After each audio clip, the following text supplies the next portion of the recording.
नमस्कार, आप देख रहे हैं न्यूज 9 भारत और मैं हूं आपके साथ अशोक चौहान। देश और दुनिया की तमाम खबरों पर आइए डालते हैं एक नजर। गांव की ओर कार्यक्रम को लेकर न्यूज 9 भारत की टीम मऊ जिले के पासा गांव में पहुंची, जहां पर तमाम दावेदार अपनी ताल ठोकते नजर आए।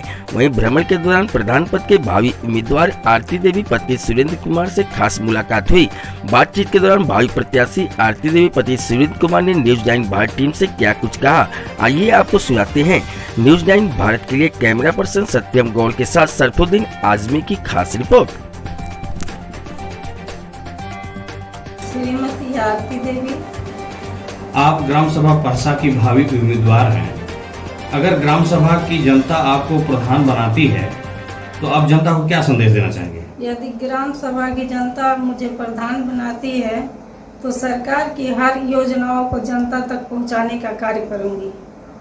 ठीक, बहुत जाके पैर न फटी दवाई तो वो व्यक्ति नहीं जान पाएगा कष्ट जो गरीब आदमी का होता है। गरीब ही गरीब को जानता है।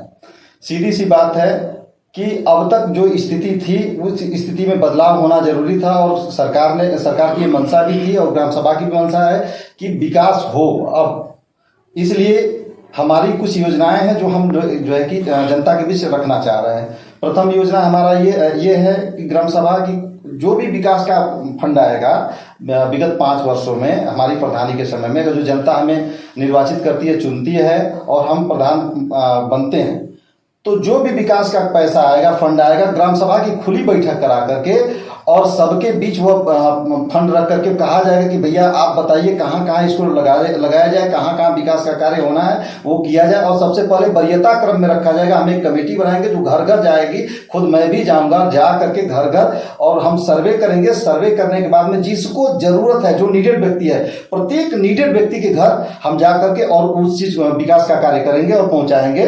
ये हमारा सबसे पहला जो एजेंडा होगा। सर, आपको किस तरीके से, किस नजरिए से क्या कह रही है जनता? आपको चुनने के लिए उतावली है या मतलब आपको क्या कह रही है जनता? विगत सही बात है, आपने सही कहा। विगत 25 सालों से जब भी ये बात आती थी कि ग्राम सभा की सीट सुरक्षित होगी तो उस समय सबके दिमाग में और सबके जहन में एक बात यही आ जाती थी कि यदि सीट सुरक्षित हुई तो सुरेंद्र जी ग्राम सभा के प्रधान होंगे।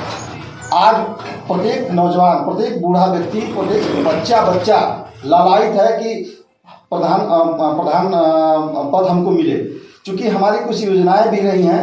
योजना ये है कि सबसे पहले तो हम ग्राम सभा के बच्चों की बात मैं करूं तो ग्राम सभा के बच्चों के लिए प्ले ग्राउंड मैं बनवाना चाहूँगा जो ग्राम सभा की ज़मीन से होगा। और ग्राम सभा की ज़मीन में प्ले ग्राउंड प्लस जो हमारी बच्चियाँ हैं, लड़कियाँ हैं, बच्चे हैं, वो जाते हैं 3 किलोमीटर 4 किलोमीटर दूर जाते हैं, हल्दरपुर जाते हैं, इंदारा जाते हैं पढ़ने के लिए 3 किलोमीटर 4 किलोमीटर दूर, तो दिक्कत होती है। तो हम चाहेंगे कि कन्या इंटर कॉलेज और कन्या डिग्री कॉलेज की स्थापना कराना, यह मेरी वरीयता क्रम में शामिल है।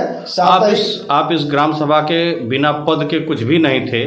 पूर्व में जो प्रधान इसके पहले रहे हैं उसमें भी आपके द्वारा कुछ कार्य किया गया है ग्राम सभा में? जी बिल्कुल। मैंने आंगनबाड़ी केंद्र की जांच करा करके और लखनऊ से फंड सेंशन करा करके 5 लाख रुपए का जो है कि फंड सेंशन कराया। आंगनबाड़ी केंद्र को दुरुस्त कराया जो कि विगत 20 वर्षों से खस्ता हालत में था और मतलब समझ लीजिए कि कभी भी गिर सकता था। उसको मैंने दुरुस्त करवाया। साथ ही कुछ चक्रोड़े भी हैं जो जिनको मैंने दुरुस्त करवाया, फेंकवाया भी।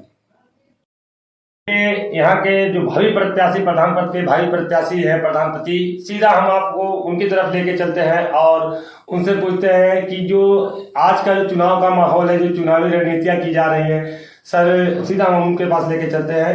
सर, आपका नाम क्या है? सुरेंद्र कुमार, मैं पासा का निवासी हूँ। और सर्वप्रथम आप सभी मीडिया कर्मी को धन्यवाद कि आप लोग आए और ग्राम सभा पासा में आप लोगों का स्वागत है।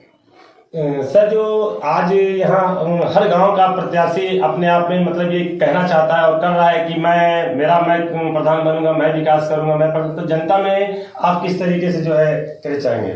सबसे पहले तो मैं प्रदेश की सरकार को धन्यवाद देना चाह रहा हूँ कि आज़ादी के बाद से अब तक जो हमारी ग्राम सभाएं हैं वो अनुसूचित नहीं हुई थी, जो पिछड़ी नहीं हुई थी, तो सबको आरक्षण मिला और सबका जो है कि बारी आया। तो उसी सिलसिले में ये जो सीट है वो अनुसूचित सीट हुई है। और एक 20-25 साल से हम लोग आस लगाए हुए थे कि हमारे ग्राम सभा में भी विकास का काम होगा। तो अब समय आ गया और सही समय है, और हम लोगों की कुछ मुख्य योजनाएं हैं जो ग्राम सभा के लिए हम करना चाह रहे हैं। सर, इस सरकार का आपने धन्यवाद दिया। बिल्कुल, सरकार ने जो आरक्षण के तौर पे जो ग्राम सभा में जो सीट को बैकवर्ड जो भी आरक्षित किया गया है, उसके हिसाब से बहुत मतलब सरकार को मैं भी धन्यवाद देना चाहूँगा अपनी तरफ से और अपने चैनल की तरफ से, अपनी टीम की तरफ से। लेकिन सर, जो आज जो यहाँ ग्राम सभा में जो प्रधानी का जो आप चुनाव लड़ रहे हैं, इसमें जैसे नौजवानों का, बच्चों का, बुजुर्गों का क्या संदेश देंगे आप? सबसे पहले तो मैं ये बताना चाहूँगा कि अब तक का जो सीन रहा है ग्राम सभा में, वो सामान्य कास्ट के ही लोग का वर्चस्व रहा है ग्राम सभा में, और गरीब। सर, और क्या क्या आपके ग्राम में जो समस्या है जो आप तक जनता लेकर आती है, जैसे महिलाएं हो गई, बुजुर्ग हो गए, नौजवान हो गए, मतलब आपके पास समस्या लेकर आते हैं और सारी समस्या का निस्तारण करते हैं, किस तरीके से करते हैं? सबसे पहले तो यहाँ चिकित्सा सुविधा का अभाव है। एक सरकारी हॉस्पिटल हमारे ग्राम सभा में आयुर्वेदिक का बना हुआ है, लेकिन उसमें कोई मतलब ही नहीं है। सबसे पहले तो हम लोग ये चाहेंगे, पूरे ग्राम सभा की तरफ से हम चाहेंगे कि उस जो हॉस्पिटल है उसका फिर से जीर्णोद्धार हो और उसको बनवाया जाए। बनवाने के बाद में वहाँ डॉक्टरों की समुचित व्यवस्था करवाई जाए। सबसे पहले ये। दूसरी चीज, एक संपर्क मार्ग है रजनापुर नेवादा और पहसा संपर्क मार्ग, उसकी स्थापना बहुत ही जरूरी है। प्लस हर जैसे चौहान बस्ती है, राजभर बस्ती है, पश्चिमी राजभर बस्ती, उसमें जल निकासी की समस्या बहुत ही जटिल है। तो हम सबसे पहले चाहेंगे कि बीच में नाली बनवा करके किनारे किनारे आरसीसी बनवा करते हुए और उसको जो है कि नाले में तब्दील करके गढ़ियों में गिरवा देना, यह हम चाह रहे हैं ताकि जल निकासी की समस्या खत्म हो जाए। ठीक है, थैंक यू सर। देख रहे हैं न्यूज़ 9 भारत, मैं हूँ शरफुद्दीन आजमी। इस वक्त आप देख रहे हैं न्यूज़ 9 भारत, कैमरा पर्सन सत्यम गौड़ के साथ शरफुद्दीन आजमी की ये खास रिपोर्ट।